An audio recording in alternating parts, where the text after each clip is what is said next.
네, 지금부터 SC 그리고 BCC, FCC, HCP 구조에 대해 살펴볼 텐데요.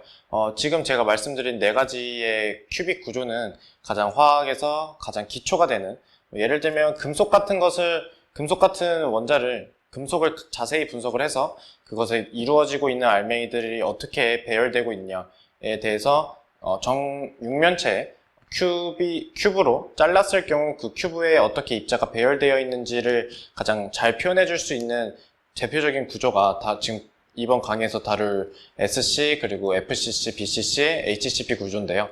그 구조를 바탕으로 현실에서는 이렇게 이상적인 경우가 존재하지 않지만 이런 구조를 바탕으로 현실에 존재하는 여러 가지 입자들에 대해서 분석할 수 있기 때문에 가장 기초가 되는 네 가지 입자의 구조와 거기서 저희가 발견할 수 있는 여러 가지 성질에 대해서 살펴보도록 하겠습니다. 맨 처음에 네 가지의 구조를 살펴보기 전에 저희가 흔히 접할 수 있는 그래프를 하나 그려보고 시작해 보도록 하겠습니다. 주로 거리에 따른 어떠한 저희가 화합물이 결합을 할 때 X축을 거리로 두고 그리고 Y축을 에너지라고 했을 때,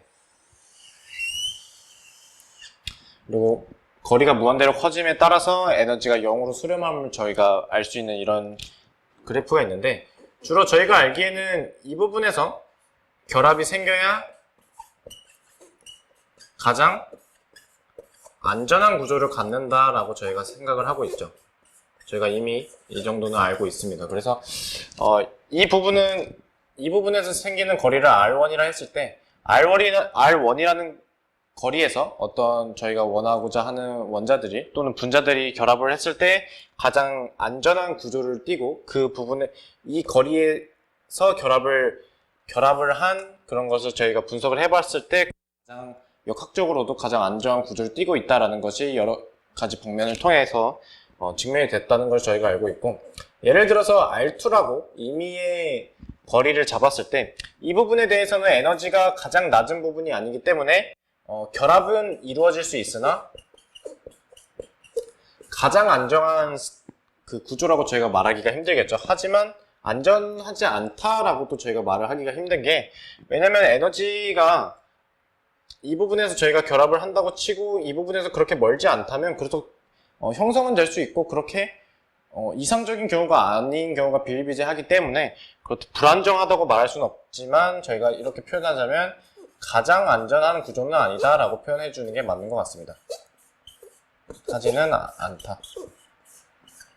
간략한 그림으로 살펴보면 가장 안전한 구조는 예를 들어서 원자가 그냥 구의 형태로 생겼다고 가정을 했을 때 가장 규칙적인 배열을 이루고 있다고 생각할 수 있겠죠. 단순히 일렬로 쌓이는 게 아니라 살짝 겹치면서,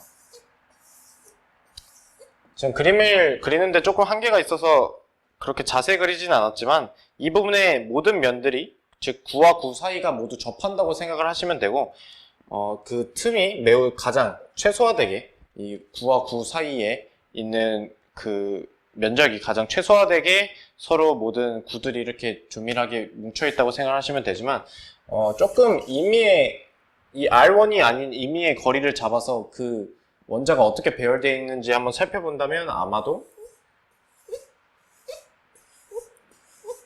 가장 안전한 구조와 달리 구와 구들이 모두 접해 있는 구조가 아니라 서로 이렇게 어떠한 빈 공간, 즉 이걸 보이드라고 하는데, 어떠한 빈 공간을 이루면서 가장 안전한 구조는 지금 이 속 안에 있는 면적이 가장 최소화되는 구조라고 할 수 있는데, 지금 같은 경우는 이 안에 있는 비어있는 공간이 최소화됐다고 얘기할 수가 없겠죠. 따라서 가장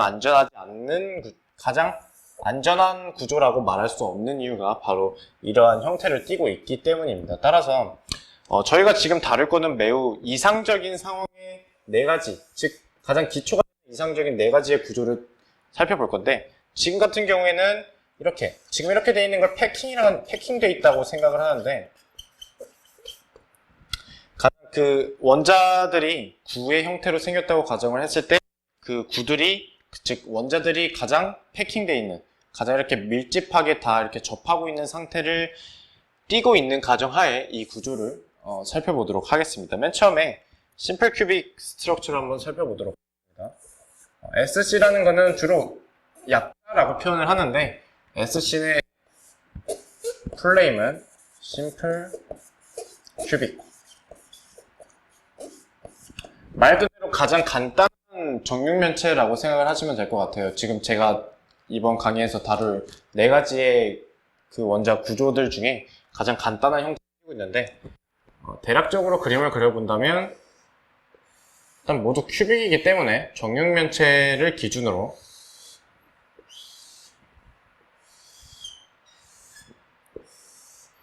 정육면체가 있다고 생각을 했을 때, 심플 큐빅의 경우는 각 8개의 구가 이렇게 배치되어 있는 상태라고 생각을 하시면 될 것 같습니다.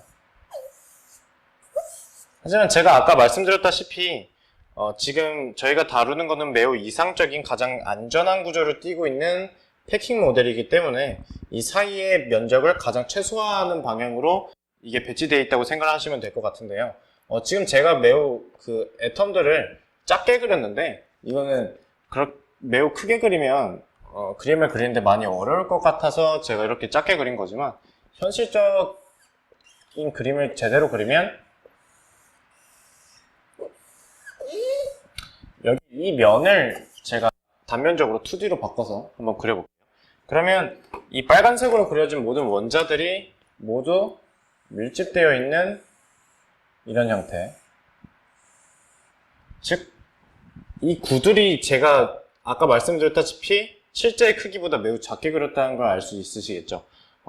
지금 원래 이렇게 모든 구들이 있는 거지만 저는 지금 한 정육면체 한 면만 가져온 거기 때문에 이렇게 그릴 수 있고, 지금 이 부분이 이 부분의 면적을 최소화하게 각각 원자들이 패킹되어 있다고 생각을 하시면 될 것 같습니다. 그래서 심플 큐빅의 구조는 이렇게 되는데, 여기서 끝나는 게 아니라 심플 큐빅에서 저희가 뽑아낼 수 있는 여러 가지 특성들이 몇 개 있는데, 맨 처음 도입해야 될 개념이 코디네이션 넘버입니다.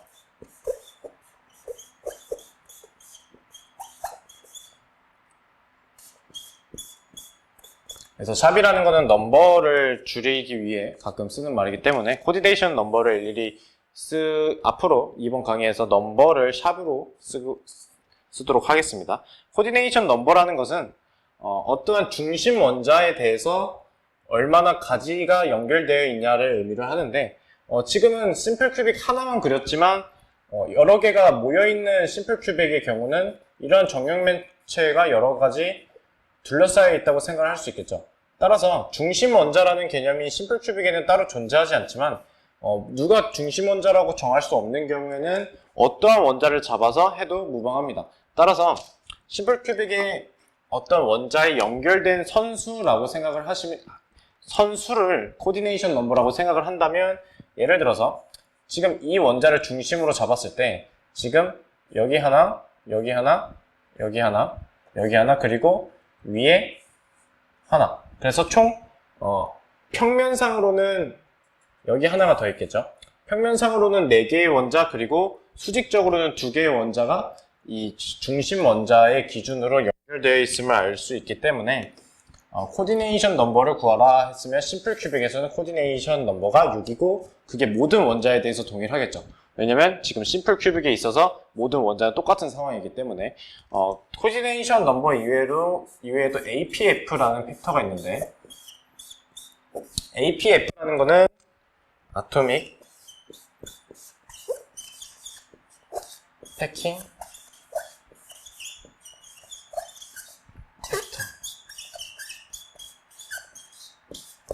지금 아까 제가 이 상황이 모두 패킹되어 있는 모델이라고 생각을 했기 때문에 APF라는 건, 즉 애토믹 패킹 팩터라는 것은 이 큐빅 안에, 이 정육면체 큐빅 하나에 어떠한 부피만큼의 이 애텀이 차지하고 있는 비율을 말합니다. 따라서 APF를 조금 더 정의를 완벽하게 내려서 써보면,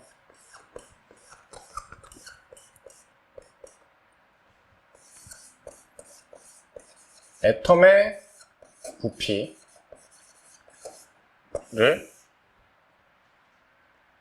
전체 부피로 나눈 값을 의미를 합니다. 전체 볼륨이라는 것은 여기서 당연히 이 큐빅 전체, 이 정육면체의 부피를 말하겠죠. 근데 애텀의 볼륨이라는 것은 잘 살펴보시면 지금 여기서 여러 부분이 잘렸던 것처럼 3디멘션에서 봤을 때 이 부분이 정확히 모든 부분의 애텀이 살아남는 게 아니라 일부분의 애텀만 이 큐브 안에 포함되어 있기 때문에 그것을 잘 고려하셔서 APF를 구해주셔야 되는데, 기본적으로 이 애텀의 볼륨, 전체 볼륨이란 것은 모두 큐브 안에서 말을 하는 거기 때문에 이것 또한 주의를 해주시면서 구해주셔야 될 것 같습니다. APF를 한번 구해보면, APF를 구하기 전에 이 애텀이 각 부분이 동일한 위치에 있고 동일한 성질을 띠고 있는데 얼마만큼의 부피가 이 큐브 안에 속해져 있는지를 저희가 생각을 해봐야 돼요. 따라서 저희가 구를 생각을 해보면,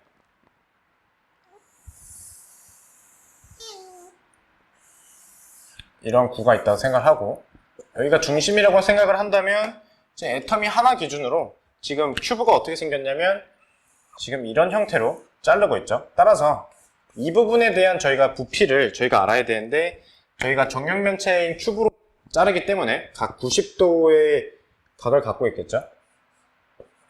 직각을 띠고 있기 때문에 이 전체 구가 얼만큼 잘린다고 생각을 해본다면 8분의 1에 즉 절반에서 그 절반 그리고 또 절반, 그래서 8분의 1의 애텀이 각각 이 큐브 안에 속한다고 생각을 하신다면 8분의 1의 애텀이 8개가 속해 있기 때문에 쪽 애토믹 패터에서 그 애톰이 차지하고 있는 볼륨은 8분의 1 곱하기 8 그리고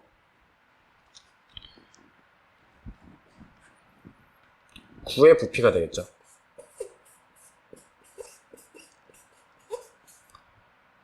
그리고 이거를 전체 큐브가 차지하고 있는 볼륨으로 나눠야 되기 때문에 한 정육면체의 길이를 A라고 했을 때 A제곱으로 나눈 값이 저희가 알고 싶은 APF라고 할 수 있겠습니다. 이제 9의 부피를 구하면 되기 때문에 지금 8분의 1과 8은 사라지기 때문에 이 전체 9의 하나의 부피만 생각을 해도 된다는 거죠. 그래서 9의 부피를 구하기 위해서 9의 부피는 3분의 4 파이 r 세제곱이기 때문에 이 r에 대한 값을 저희가 알아야 될 필요가 있어요. 근데 저희가 지금 여기를 A라고 설정을 하였고 이 부분이 R, 이 부분이 R이기 때문에 반지름이라는 값은 한 변의 길이의 반이라는 걸 저희가 알 수 있죠. 그래서 A로 표현을 해야 나중에 분자 분모에 A 세제곱이 약분되기 때문에 이 값을 계산해서 A는 서로 약분돼서 없어지겠죠. 그래서 이 값을 계산하면 0.52라는 값이 나오게 됩니다.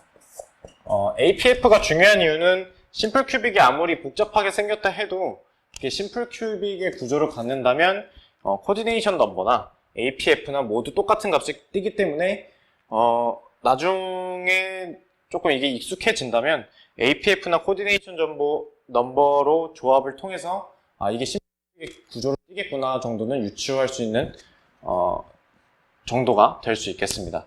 이제 심플 큐빅에 대해 살펴보았으니까 두 번째로 바디 센터드 큐빅에 대해서 BCC 구조에 대해 한번 살펴보도록 하겠습니다. 두 번째 살펴볼 구조가 BCC, 즉 플레임은 바디,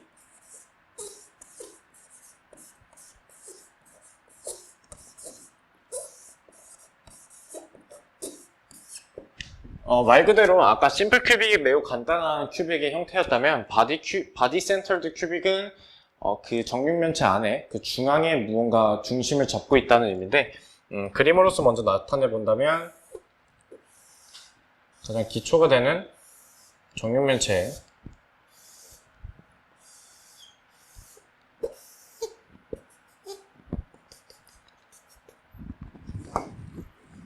물론 아까 심플 큐빅과 비슷하게 8개의 부분에 모두 애톰이 위치하고 있고,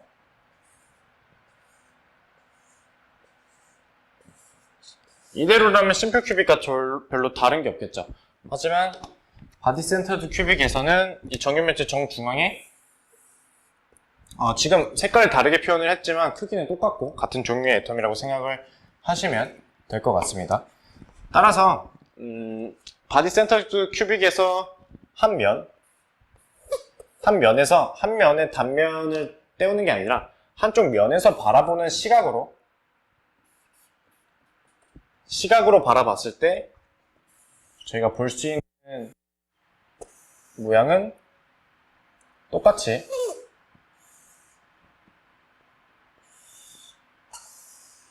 이러한 접해 있는 구가 잘린 이런 심플 큐빅과 똑같은 상황에서 이 정중앙에 원자가 존재하기 때문에 만약에 이 단면을 자른 게 아니라 이쪽 시선에서 바라본다면 저희가 볼 수 있는 원자와 그 심플 큐빅, 바디 센터드 큐빅의 구조는 이렇게 존재를 하겠죠. 이제 여러 가지 아까 말씀드린 두 가지의 성질에 대해서 정의는 했기 때문에 그 성질에 대해서 살펴보면 먼저 코디네이션 넘버를 구해보도록 하겠습니다.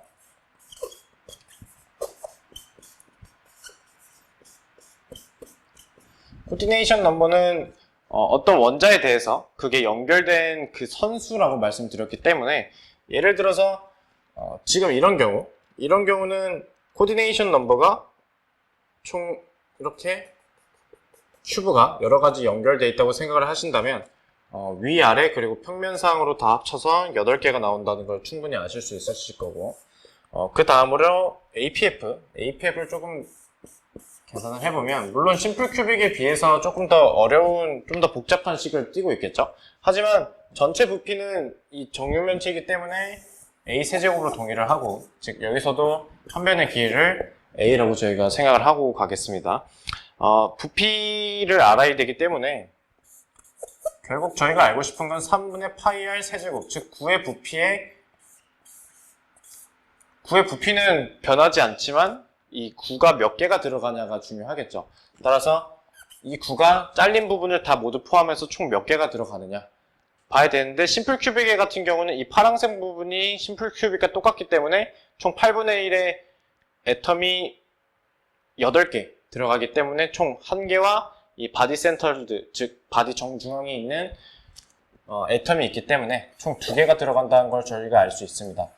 이제 저희가 할 게 반지름에 대한 거를 A에 대한 식으로 바꿔줘야 되는데 아까 저희가 그렸던 것 중에 이 대각선으로 한 선을 하나 그어본다면 얘가 정중앙이 되겠고 모두 똑같은 애텀이기 때문에 총 반지름이 4번 존재한다고 저희가 생각할 수 있겠죠. 따라서 이 한 변이 A이므로 이 반지름이라는 거는 지금 이런 대각선을 한 게 아니라 이런 대각선을 의미하는 거죠. 지금 이건 단면적이 아니라 투영한 거기 때문에 제가 알고 싶은 이거는 루트 3a이기 때문에 루트 3a라는 값이 4개의 반지름을 합한 것과 똑같습니다. 따라서 저희가 반지름을 a에 대해 표현을 한다면 4분의 루트 3a라고 표현을 할 수 있겠죠. 따라서 이 r 부분에 4분의 루트 3a를 대입하고 그 a 세제곱이 서로 사라져서 계산을 해본다면 바디 센터드 큐빅의 AF는 0.68의 값을 갖게 됩니다. 네, 그 다음에 저희가 심플 큐빅 그리고 BCC 그리고 다음에 살펴볼 게 FCC라는 구조인데요. FCC의 풀네임은 페이스 센터드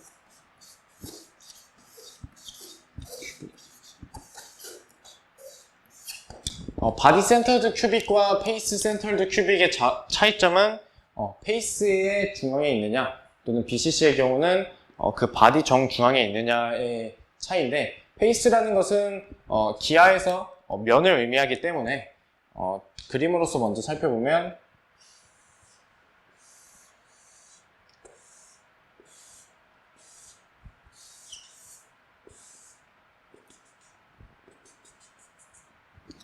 이런 정육면체 큐빅에 똑같이 심플 큐빅처럼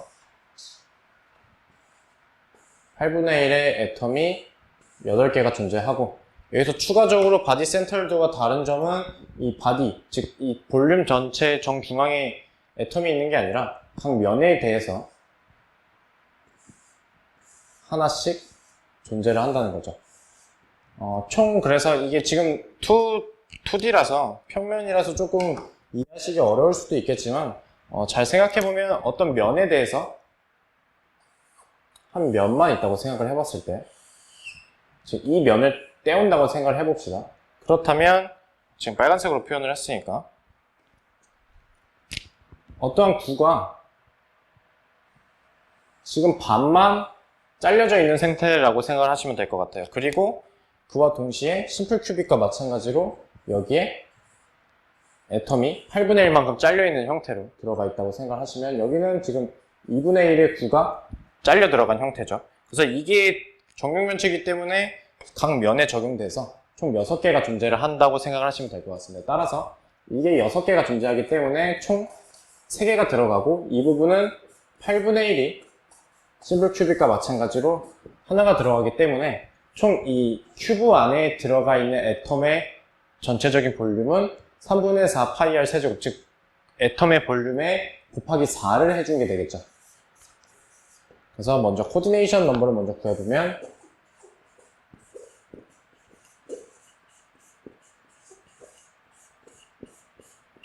코디네이션 넘버는 거기에 연결된 거기 때문에 여기서는 바디 센터와 다르게 페이스 센터죠. 따라서 추가적으로 4개가 더 생기기 때문에 12개의 코디네이션 넘버가 생기고 APF는 아직 반지름과 한 변의 길이, 즉 한 변의 길이와 아래의 관계는 아직 잘 모르겠지만 3분의 4 파이 r 세제곱이 4개가 들어간다는 건 저희가 아까 파악을 했고 전체 큐빅의 부피는 A 세제곱으로 동의를 하겠죠.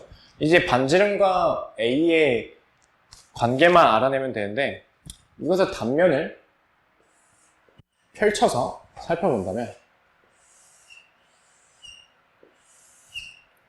아까 BCC는 제가 투영해서 본 거고 이건 단면에서 보는 거기 때문에 그림은 같지만 수치적으로 다르다는 것 또한 좀 염두해 주셔야 될 것 같습니다.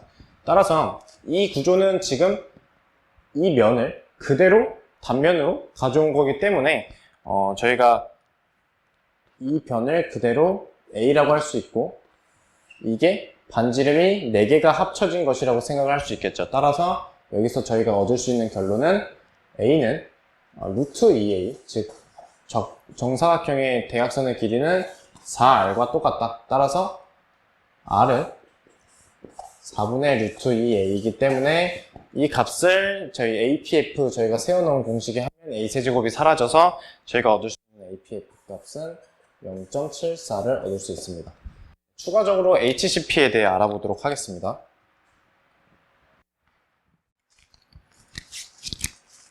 네, 마지막으로 HCP 구조에 알아볼 건데요. HCP는 여태까지 다루었던 3가지의 구조보다 다소 조금 복잡하게 느껴질 수 있는데 먼저 HCP의 풀네임을 본다면 헥사고널, 클로즈, 팩,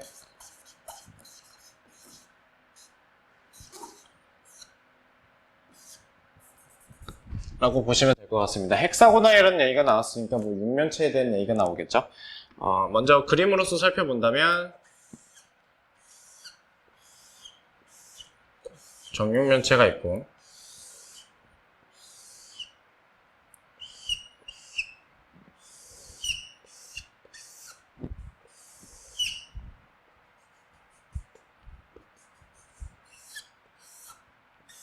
이런 정육면체가 있다고 생각을 했을 때 심플 큐빅과 마찬가지로 모든 점에 대해서 끝에 대해서 애텀이 이렇게 걸려있고 총 저희가 큐빅에 저희가 보면 다른 거와 달리 뒤에 큐빅으로 끝나지가 않죠. 따라서 HCP 같은 경우에는 정육면체를 가지고 하는 거기 때문에 8개가 걸리는 게 아니라 총 6개, 6개에서 12개가 가장 기본적으로 걸리고 있고 여기서 조금 주목해야 될 점은 HCP의 조금 특이한 점인데 일단 기본적으로 여기에 바디 센터, 페이스 센터와 비슷하게 모든 한 개의 애텀이 다 들어가 있는 게 아니라 반 잘려가지고 단면적으로 살펴본다면 이만큼 그리고 이만큼의 구가 페이스 센터드 돼 있다고 생각하시면 되고, 여기서 정중앙에 세 개의 애텀이 통째로 이 안에 들어가 있다고 생각하시면 될 것 같습니다. 이걸 조금 더 자세히 그린다면 삼각형의 구조를 그리고 있고 세 개가 연결되어 있다고 생각을 하시면 이게 평면상에 이게 통째로 어느 부분도 잘리지 않고 그리고 페이스 센터드가 되지 않다는 얘기겠죠.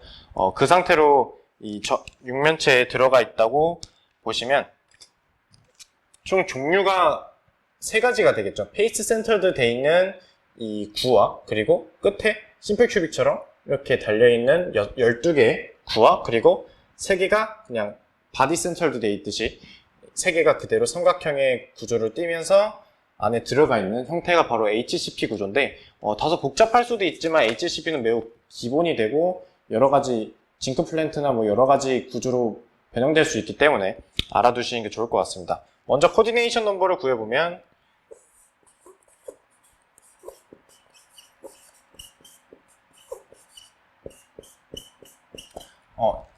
심플 큐빅은 아까 정육면체가 계속 연결된 구조라고 보신다면 HCP 같은 경우는 이 육면체가 계속 정육각형의 단면을 가지고 있는 이 기둥이 계속 연결되어 있다고 생각을 하시면 되기 때문에 총 가지가 이 한 원자에 대해서 12개가 생기겠죠.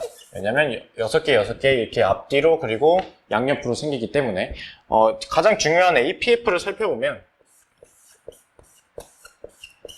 여기는 APF를 바로 구할 수 없는 이유가 이 높이에 대한 정의를 저희가 하고 가야 되기 때문입니다. 그 이유는 심플 큐빅이 같은 경우 어떤 큐빅이 같은 경우에는 높이와 가로 세로 모두 같기 때문에 그냥 A라고 정의를 하면 되지만 여기 같은 경우에는 정육각형의 한 변의 길이를 A로 두고 그리고 높이를 C라고 설정을 하고 C와 A의 관계를 먼저 찾아주는 게 맞겠죠. 그래서 저희가 지금부터 살펴봐야 될 거는 이 삼각형과 즉 정육각형의 6분의 1은 이 삼각형과 이 한 삼각형을 이으면 저희가 정사면체의 구조를 얻을 수 있겠죠. 정사면체를 가지고 오고 저희가 이거를 정사면체를 그대로 떼었기 때문에 정사면체의 한 변의 길이가 A가 됨을 알 수 있습니다. 왜냐면 이걸 그대로 떼었기 때문에.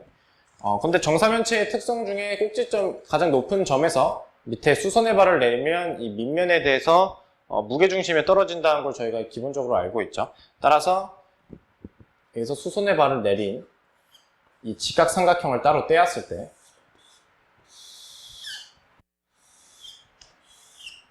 직각삼각형을 떼었을 때 한 변의 길이가 A이기 때문에 이 변은 그대로 A로 두고 하지만 이 높이의 길이는 저희가 이것의 반이 되는 절반에 되는 위치에 바디 센터드 되어 있는 이 세 개의 애텀 때문에 높이는 바로 C의 절반인 2분의 C가 되겠고 이게 무게중심이 바로 떨어지기 때문에 무게중심은 2대1의 비율을 이루고 있죠. 따라서 그 정삼각형의 높이의 2분의 1이기 때문에 2분의 루트 3A 곱하기 3분의 2입니다. 저희가 지금부터 할 수 있는 거는 단순히 A와 빗면과 모든 변의 길이를 알고 직각삼각형이기 때문에 피타고라스 정리를 의해서 A와 C의 관계식을 얻을 수 있겠죠. 따라서 식을 세어보면 A제곱은 2분의 C의 제곱 이걸 계산하면 3분의 루트 3A가 되겠죠. 따라서 루트 3분의 A와 똑같기 때문에 3분의 A제곱 위식을 정리를 하면 저희가 얻을 수 있는 결론은 C 나누기 A는 루트 3분의 8이라는 결론을 얻고 대략적으로 1.633 값을 갖는다는 걸 저희가 알 수 있었습니다. 지금 여기서 끝나는 게 아니라 저희가 결론적으로 얻어야 될 거는 APF 값이기 때문에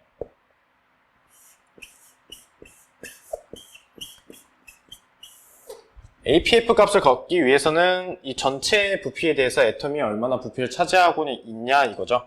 따라서 밑변의 넓이 정삼각형이 6개가 존재하는 밑변과 그리고 높이를 알고 싶은데 높이는 저희가 이미 구해놨죠.